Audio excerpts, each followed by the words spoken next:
Lalu urusan diplomatik sekarang untuk beredam. Sekarang saya tanya, itu bantuan Norway. Abang ketawa kan? Maaf. Ya. Maaf, saya terus terang aja. Makanya saya tidak sepaham sebetulnya. Ya kan ya?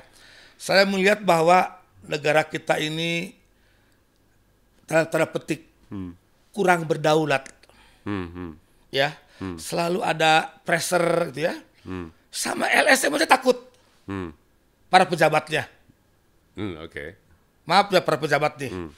Takut, mungkin lebih takut sama LSM ketimbang sama anak buahnya, sama stafnya. Oke. Itu aneh buat sebuah negara yang berdaulat. LSM bagus loh. Ya. Saya tidak bilang LSM jelek. Ya. LSM itu bagus, penyeimbang. Ya. Bagus sekali. Ya. Asal Ya. dengan niat, motif, dan data yang valid.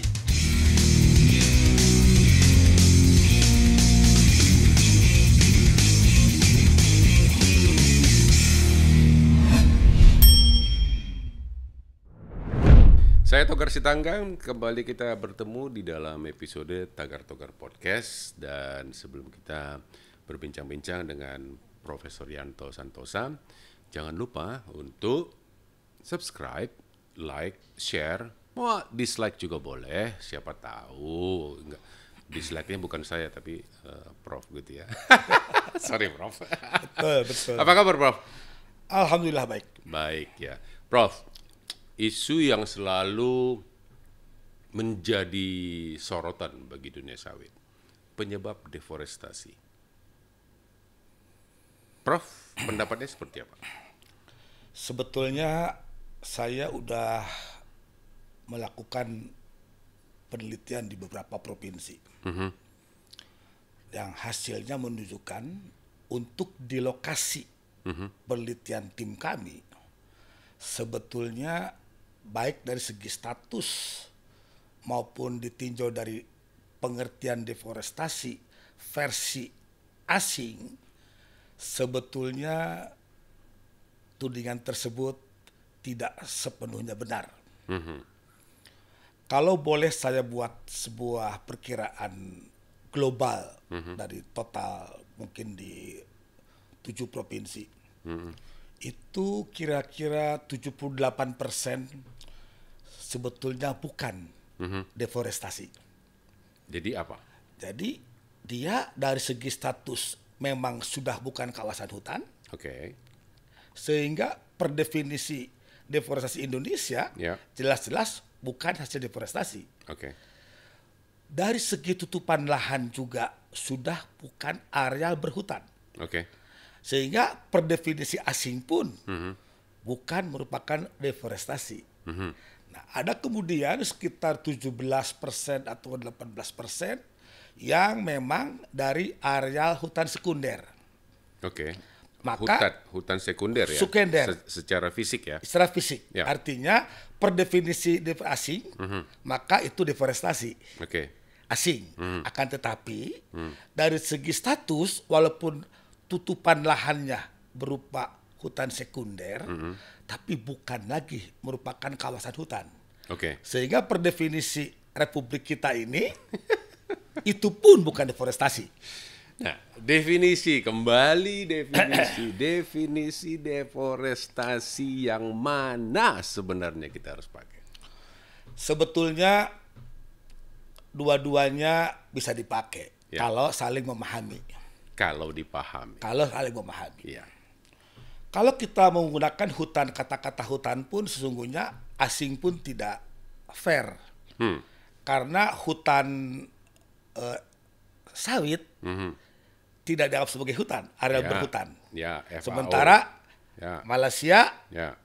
memproklamirkan, mengklaim sebagai hutan. Oke. Cina bambu saja dibilang hutan bambu. Dianggap Dan sebagai FAO mengakui. Nah, jadi kalau kita bicara definisi hutan saja, kelihatan ada diskriminatif. Jadi kalau dikatakan bahwa Indonesia subjektif, asing subjektif, ya dua-duanya subjektif menurut saya. Artinya tidak pernah mau menggunakan ilmiah begitu. Ya kan? Kalau di kita kan tadinya awalnya bahwa hutan itu secara ekologi kan sebuah areal yang didominasi oleh tumbuhan berkayu. Ya. Itu ya. Ya. Tapi kan bambu kan sebetulnya kan bukan kayu. Ya. Boleh dikatakan lah. Aku nggak mau komen. Gitu ya. Ya, ini kalau definisi. Ya. Artinya saya melihat bahwa asing, Indonesia masing-masing punya kepentingan untuk membuat definisi itu. Tapi masyarakat Indonesia selalu, bukan selalu ya, mungkin lebih banyak mengatakan deforestasi itu adalah penebangan hutan. Ini juga menjadi bagian, saya kira di episode sebelumnya juga sudah pernah dibahas gitu ya, tetapi ini mungkin lebih menekankan lagi ya, ada perbedaan gitu ya antara persepsi kenyataannya apa. Gitu. Nah tadi Prof mengatakan riset. Ya, sudah dilakukan ada riset mengenai itu. Berapa tadi capai 80 berapa 78% lah 78%. 78% ini sebelum ditanam sawit apa? Dari penelitian tersebut sebutkan bahwa umumnya berupa lahan usaha tani. Oke. Ada Lahan yang usaha berpindah dari kebun karet juga. Kalau di Sulawesi kebanyakan kebun coklat. Oke. Di Sumatera Utara kebun kopi biasanya atau lada. Punya kebun sepatnya. Atau ada juga lahan usaha dari transmigran. Gitu dulunya. Ya kan? Jadi intinya memang tutupannya atau semak belukar, maaf. Semak belukar. Jadi bukan lagi berhutan. Begitu. Maka saya bilang 70% ini sebetulnya mengikuti baik definisi dari Indonesia maupun asing. Tidak. Gitu ya. Sebetulnya karena asing kan based on tipe tutupan lahan asal gitu. Ya. Begitu. Tipe tutupan lahan.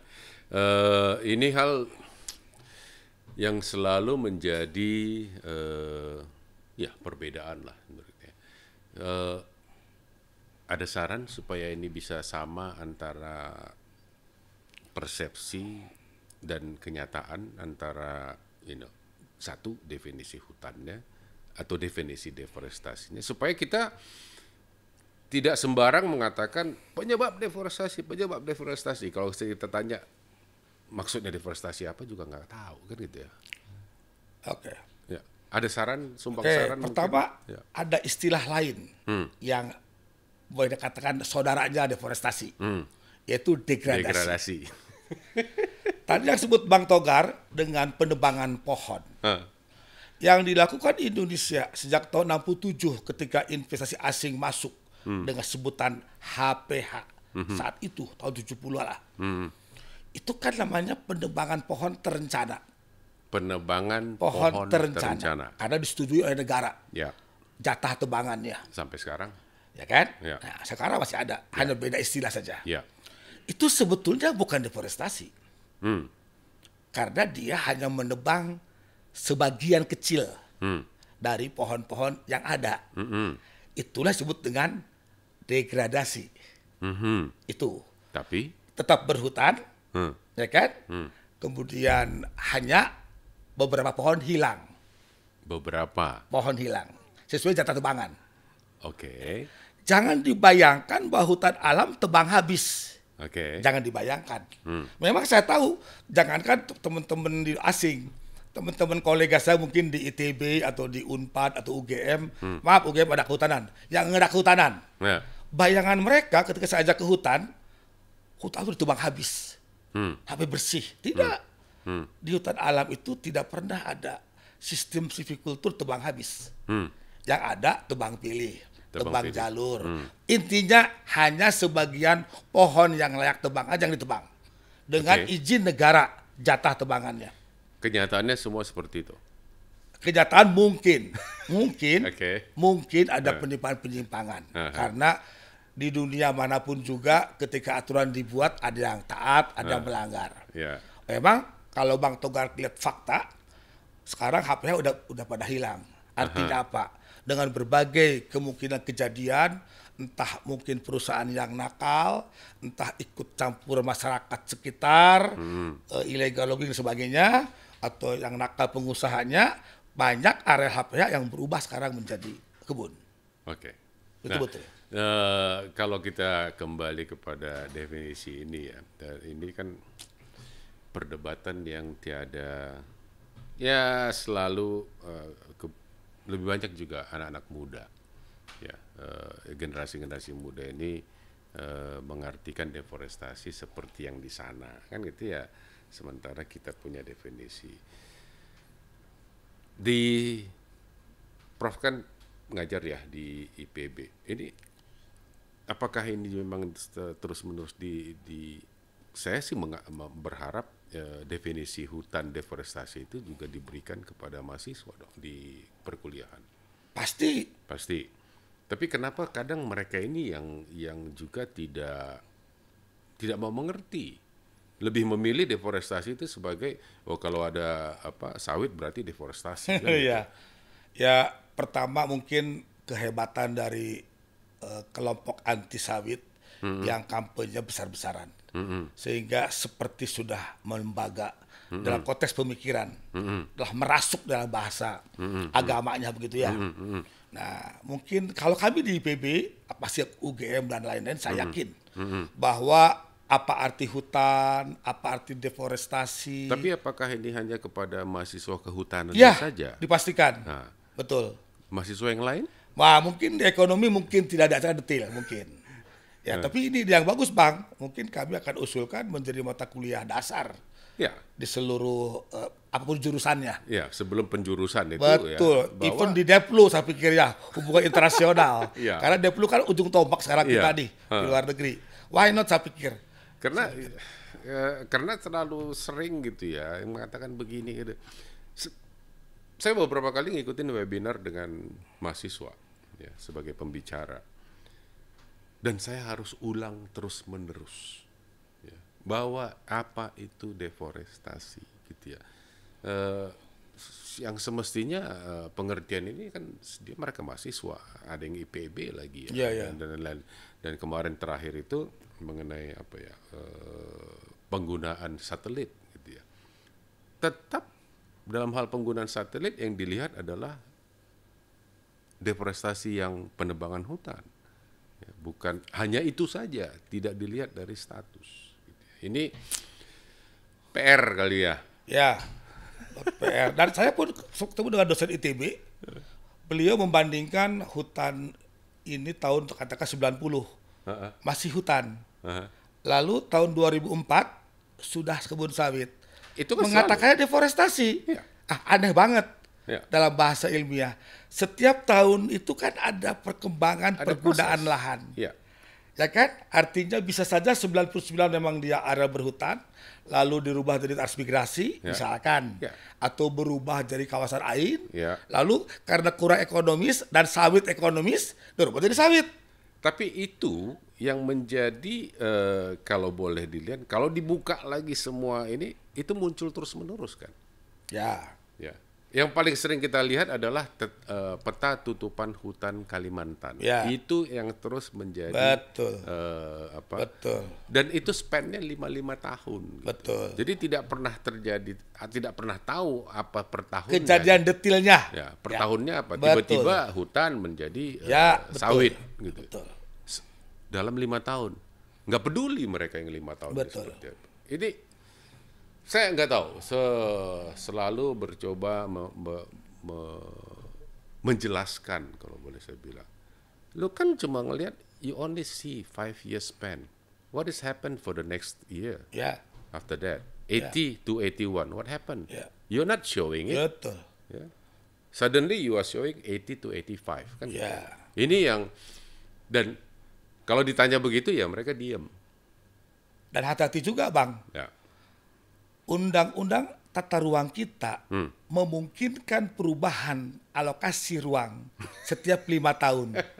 Maka dalam bahasa perencanaan ada lagi istilah deforestasi yang direncanakan. Iya. Hati-hati itu. Ya, itu juga aku tahu. Dan itu juga yang menjadi yang tadinya sudah sawit jadi hutan. Bisa kebalik. Karena itu ada undang-undangnya. Sampai kapan kita begini? Saya selalu bermimpi begini Bang. Saya kebetulan 11 tahun di Eropa. Baik sebagai mahasiswa S3 maupun diplomat. Di sana tuh ada kebiasaan yang baik sekali buat saya. Contoh yang perlu ditiru. Setiap kabupaten atau Distrik. kota madya ada sebut dengan pameran investasi. Jadi yang bikin alokasi tata ruang itu Bapeda. Dia akan bilang di Kabupaten Anu siap dibuat usaha baja, batu bara, sawit, apa. Dia yang bikin AMDAL, dia yang bikin semuanya. Lalu dilelang, Siapa yang pengusaha mau? datang. Maka itu lebih permanen. Dan tidak ada konflik dengan horizontal maupun vertikal. Gitu kan? Di situ pengusaha dapat lelang itu, lalu dia bayar sejumlah uang sesuai dengan kebutuhan si pemerintah. Setelah itu cuma tinggal teken, kasih nama, selesai. Dan dia bisa berusaha. Dan dengan tenang. Ada kepastian hukum. Di kita coba, AMDAL perusahaan. Kalau ditolak gimana? Gitu. Nah itu barangkali yang saya sering bicara sebetulnya. Tapi nggak tahu. Ya mungkin sejarah harus begini begitu ya. Saya berharap generasi-generasi ke depan ya. Mungkin mencontoh hal-hal yang baik dari asing. Yang saya pikir kepastian hukum, perencanaan bukan di pengusaha, perencanaan di pemerintah. Pemerintahan. Begitu. Ya. Di situ akan serba jelas, tidak perlu lagi ada izin lingkungan, tidak perlu lagi ada segala macam karena sudah dibuatkan oleh pemerintah. Karena sudah ada di Sudah sana. ada dibuat oleh pemerintah Ya. dengan Kalau- segala hati-hatinya. Dengan perhitungan ini, pertimbangan Berbagai ini dan pertimbangan. segala macam, inilah lokasinya. Untuk usaha ini, usaha ini. Ya. Tinggal bayar aja. Ya. Bukan kita ngajukan, kemudian diuji. Ini cocok enggak ini? Ini cocok Nggak ada. enggak itu? Jadi Jadi yang studi harus kelayakan, kembali. Ya. yang urus izin pemerintah setempat. Oke. 11 tahun di Paris, Ya. di Prancis. Prancis. Wah, cemana itu? Ya sejarah hidup kan dilakoni saja ya. Ya. Dan disyukuri. Jadi saya kebetulan dulu 5 tahun S3 di sana. 5 tahun. Hampir 6 tahun saya diplomat, diperbantukan di KBRI. Jadi diplomat dulu, baru Enggak, kemudian sekolah dulu. Atau sekolah dulu. Sekolah dulu. Karena sekolah, ya udahlah. Mungkin karena saya pernah lulus di sana, mungkin pertimbangannya. Ya udah jadi ini Diplomat aja. di sana. Di sana apa? Diplomat. Jadi kepala bidang pendidikan dan ilmu pengetahuan. Oke, atasnya ya. Atas. Gimana pengalaman? Berarti berbasis di Paris. Tapi sementara kuliahnya di Paris juga. Tidak, saya kuliah di Montpellier untuk bagian genetik, lalu di Toulouse untuk bagian ekologi. Ekologi dan genetik. Dan ini untuk ekologi berarti masalah tumbuhan, hewan dan Untuk objek studi waktu itu adalah satwa satwa. atau liar. Satwa liar di mana ini? Saya sih di Prancis karena nggak boleh pulang waktu saya diperlukan di sana. Jadi saya penelitian tentang kambing hutan di Taman Nasional Karung Espinus. Dan hasilnya kambing hutannya Hasilnya ya karena saya lebih ke ekologi kuantitatif, bagaimana menghitung kuota panenan, bagaimana menghitung populasi, Ya. bagaimana membuat standar-standar kelestarian gitu. ya karena kalau di sana kan ada kuota panen kalau Ada. kuota berburu Betul. itu untuk setiap tahunnya berapa. Iya, 90% laki-laki dewasa sedang adalah pemburu. Ya, karena karena dikasih jatah Karena dikasih jatah. untuk berburu. Ya. Kalau kita kan semuanya berburu kapan saja. Kalau di kita mengambil jatah sendiri. Karena dilarang. Karena dilarang maka ngambil jatah sendiri. Saya sering bicara sama teman-teman kehutanan bahwa merebaknya perdagangan liar, merebaknya perburuan ilegal, itu karena memang dilarang. Lebih bagus Lebih bagus dikotakan. dihitung populasinya lalu dibuat kuotanya. Ya. Dengan buat kuota akan tersalurkan Ya. dan bahkan Bisa menghasilkan menghasilkan. pendapatan. Ya, karena itu menjadi kalau di sana memang di negara ya saya pernah di Amerika musim berburu apa kan Ya, gitu betul. Ya, dan dikotakan berapa. Betul. Ya. Kalaupun kita nonton di Net Geo ya pemancingan Ya. bluefin Bluefin atau truit. ya, Ya. bluefin tuna gitu Ya. ya, itu selalu ada. Karena tapi belum ada juga mungkin yang ngitung-ngitung itu semua, Prof, di sini. Sebetulnya sudah. Saya sendiri dengan beberapa mahasiswa di teman-teman UGM, mungkin juga di Papua, di mana sudah ada. Bahkan LIPI juga mungkin sudah. Hanya persoalannya di kita itu memaknai konservasi hanya terbatas pada pelestarian perlindungan. Pelestarian dan perlindungan. Padahal ada 3 indikator atau 3 makna dari konservasi. Di samping pelestarian perlindungan juga adalah pemanfaatan. Gitu. Nah, karena terlalu dominan mungkin pemikiran hanya untuk melindungi, maka aspek pemanfaatan menjadi kurang diperhatikan. Oke. Begitu. Ini kelemahan. Ya. Itu mengapa orasi saya waktu saya profesor, guru besar, ambil ke situ. Bahwa kebijakan pemanenan satwa di habitat alam adalah sebuah keharusan. Ada yang tersinggung nggak? Banyak. Seperti biasanya. Tidak apa-apa. Setiap orang kan punya pendapat yang berbeda, ya kan? Dan ada risiko tidak disukai, ada risiko diisolasi, itu sebuah risiko biasa. Ya karena ya kadang kan ya kita udah kenal lama kan, Prof, ya. Betul. Kadang aku kalau Prof udah jadi narasumber di depan sana, terus aku giliran berikutnya, kadang, duh ini Prof Ninti ngomong apa ini ya? Jangan ntar begitu selesai Prof ngomong, aku harus memperbaiki sedikit gitu. Lurus-lurusin ya? Lurus-lurusin. Karena, wah siapa? What is the rundown? Oh, Prof Yanto. Then me. Tapi ya kadang ya bersikap kritis itu ya perlu kan ya, supaya ada sedikit evaluasi dan koreksi mungkin ya. Ya kalau di negara maju mungkin itu diterima dengan mudah ya. Kelamaan kali Prof, 11 tahun di... Saya dulu waktu di Prancis bilang sama profesor saya, Yanto yakin pulang. Kenapa? Saya ditaruh juga dosen di Prancis. Saya bilang ya kalau saya nggak pulang kasihan kader-kader saya nanti ke depan. Walaupun saya tahu kalau secara stabilitas ekonomi di dosen di luar lebih terjamin, tapi saya pikir kan kita perlu juga memajukan negara sendiri ya, gitu. Ya, terkait dengan biodiversity katanya juga sawit, dengan adanya perkebunan sawit maka biodiversity berkurang. Sebagai periset, hasilnya apa, Bro? Wah, itu juga ada mindset yang terlalu klasik di kita. Ketika bayangan mereka bahwa sawit dirubah dari hutan primer, ya betul sekali, bakal turun, bukan musnah, bakal turun, ya. Tetapi kan 78% sawit kita kan tidak ada hutan primer. Itu loh, bahkan mungkin lebih, 99% boleh saya katakan. Hanya 1-3% yang paling dari hutan primer. Maka harus dirubah mindsetnya. Kalau dulunya semak belukar, dulunya lahan tidak bervegetasi, menjadi sawit, kan nggak usah dihitung pun bakal meningkat. Teori aja lah, gitu ya. Nah, jadi ini yang barangkali yang teman-teman perlu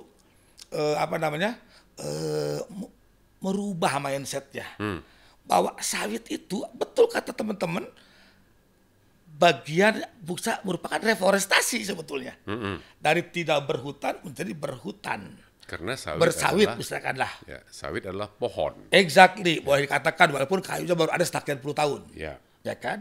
Nah ini dulu poin itu penting dulu. Jadi penelitian saya tidak ada sebetulnya ketika menghasilkan dari semak belukar berubah kebun sawit, maka meningkat populasinya. Baik itu burung, reptil misalkan, kecuali mamalia mungkin. Ya kan? Dari hutan sekunder ke sawit turun mamalia. Tapi burung meningkat.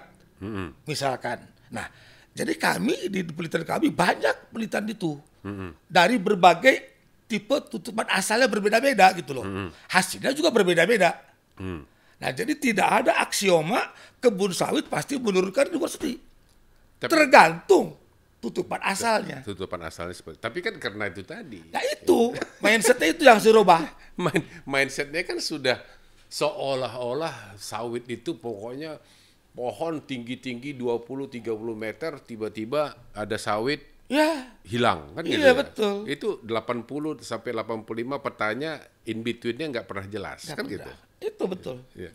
Jadi apa kira-kira yang bisa kita buat nih, Prof? Ya oke lah, salah satu adalah podcast ini ya. Ya, Ya, untuk menjelaskan ini ya. Dan semoga juga bisa didengarkan oleh banyak orang. Selain itu, ya mungkin juga ya, mungkin kita perlulah bikin international conference khusus udah fokus kepada deforestasi, biodiversity, sawit, diversity terus atau lebih menerangkan sehingga supaya orang tahu bahwa tutupan lahan itu bisa berubah dari bulan ke bulan, tahun ke tahun. Yang sekarang bulan Januari masih hutan, negara bilang transmigrasi, bongkar hutannya, kan udah berubah. Gak usah tahun, hitung bulan. Itu saya. oke, Bor. Dekat-dekat ini akan ada berakhirnya moratorium.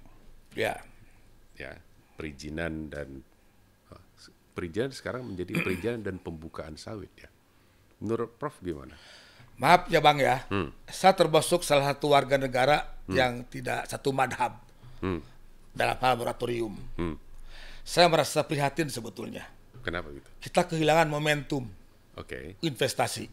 oke. Ada yang menghitung secara global kerugian kita bisa sama dengan satu pendapatan sawit per tahun. Oke. Walaupun saya tidak tahu gimana ngitungnya, saya bukan ahli ngitung. Oke. Mengapa? Argumen yang mereka ajukan adalah pembenahan tata kelola, ya kan? Ya. Walaupun dalam bahasa diplomat bahasa saya ikuti dulu kemauan asing Oke. untuk meredam, ya kan? Tapi dalam bahasa data sebetulnya, kalau pembenahan tata kelola kan cuma urusan administrasi, Ya. Paper. oke? Dan itu yang barangkali pemerintah harus berbenah diri. Kalau sampai ada sawit sudah berizin dan tidak ditanam-tanam, kan ada aturannya, sekian tahun dihukum, dicabut apa. Ya. Kenapa nggak dilaksanakan? Kalau ada spekulasi perizinan, kan urusan pengawasan saja. Ya. Kenapa harus moratorium? Gitu ya. Oke, satu. Lalu urusan diplomatik sekarang untuk beredam. Sekarang saya tanya, itu bantuan Norway. Abang ketawa kan? Maaf. Ya. Maaf, saya terus terang aja. Makanya saya tidak sepaham sebetulnya. Ya kan ya? Saya melihat bahwa negara kita ini tanda petik kurang berdaulat. Ya, selalu ada pressure gitu ya. Sama LSM aja takut. Para pejabatnya. Oke. Maaf ya para pejabat nih. Takut, mungkin lebih takut sama LSM ketimbang sama anak buahnya, sama stafnya. Oke. Itu aneh buat sebuah negara yang berdaulat. LSM bagus loh. Ya. Saya tidak bilang LSM jelek. Ya. LSM itu bagus, penyeimbang. Ya. Bagus sekali. Ya. Asal Ya. dengan niat, motif, dan data yang valid. Jangan data di Jangan data kekeliruan. yang dipaksakan Ya, atau untuk memojokkan atau mengkambing hitamkan. Ya. Datanya cuma dimunculkan 1-2. Nah, tidak utuh. Eh, Nah, itu maksud saya. eh. Nah, itu barangkali ya. Jadi saya melihat untuk moratorium ini sudahlah. Kita jadilah negara berdaulat. Ya. Saya pernah bilang LSM kita perlukan. Ya. Kita ajak terlibat lebih dalam konteks untuk memajukan semua. Ya. Tapi yang saya sering baca, sering lihat gitu ya, itu sering dengar moratorium tata kelola. Tata kelola itu kebanyakan tata kelolanya di segi swasta. Ya. Tadi Prof mengatakan ya izin sudah diberikan 3 tahun, berapa tahun tidak digunakan, cabut. Kenapa swastanya yang salah ya? saya sih begini, kan ada pelaku tuh ada pelaku swasta murni, ada swasta negara, BUMN. Oke. Ya kan?